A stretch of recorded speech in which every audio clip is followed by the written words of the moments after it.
Hi, I'm Leidel. I'm also an English teacher at Sierra High School because we rep. I teach AP Literature, Public Speaking, Mythology, and Folklore, and English 3 because I don't do enough. We've all been there, right? You ask a question, you're like, all right, kids, what was the theme? And nobody answers you, and it's dead silent. So how do we prevent that in the future? I got some strategies and tips for you. It's going to go real fast. I hope you get some from it. First things first, you have to foster an environment that is safe. If you go back to your college days and go back to Maslow, you know that safety is the bottom tier. If you don't reach safety, you're never going to reach that actualization, that learning. If your classroom is not safe, kids are not going to participate. So how do we make classrooms safe for kids to participate? First, we implement classroom routines. We have a comfortable environment. We know what is expected of us, what is expected. We build those positive relationships. We make sure that it's inclusive, and we also make it an environment that is safe to fail in. All right? This is where it's going to go fast. Participation strategies. All right? Get ready for this. It's a slow slide. All right. First of all, there's my fat robin. You know me. You know I'm bringing that round robin in. This is a great way to, first of all, have one person talking in a group at a time. You number them off. They get a set amount of time to talk. It's great because you can monitor who is talking and who is not talking. So I could be like, oh, every single number one talked, none of the fours did. Pilot, co-pilot seminar. This is when you want to do a Socratic seminar, but your kids sit and stare at you in silence for 15 minutes. This is a way for them to safely engage in that because they have a co-pilot helping them, and then they can also switch out so they're not expected to talk or be the center of attention for the entire seminar.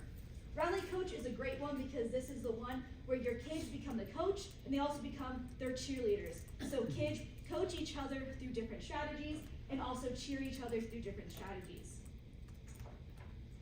So what you'll do is you'll have the kids find a partner, you'll give them a worksheet. You can do this with math, English, science, whatever. You fold it in half. One kid gets one half, one kid gets the other half. One kid coaches you through the first half and then they switch off and coach the second one. Obviously, if the kids are stuck on something, you can go back and explain it for them. But this is usually the slide that I show them. So you have an A partner and a B partner. So they are praising, coaching, and helping each other learn, in this case, grammar.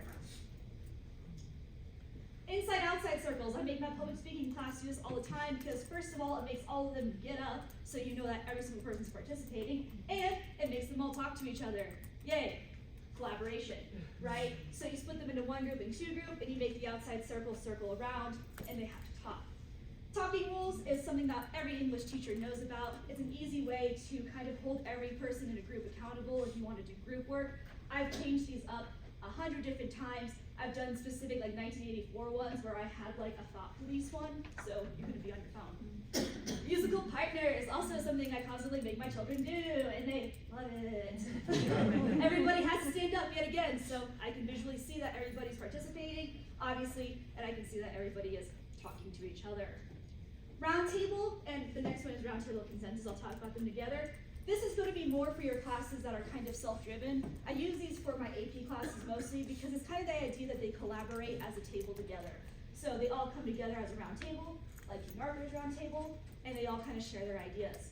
A roundtable consensus is going to be when they come to a consensus or an answer or a solution to share with the whole class, as opposed to just talking to each other. Like I said, this one doesn't need as much structure as the others.